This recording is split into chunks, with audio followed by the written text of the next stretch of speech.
What's the meaning of actuary? Actuary. Actuary.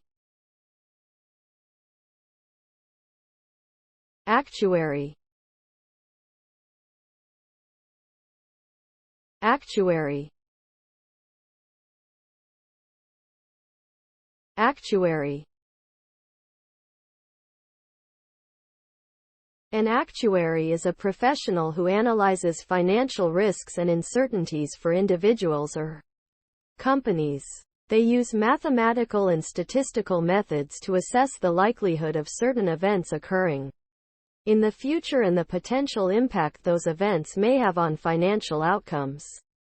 Based on their analysis, actuaries help clients make informed decisions about how to manage and mitigate risk.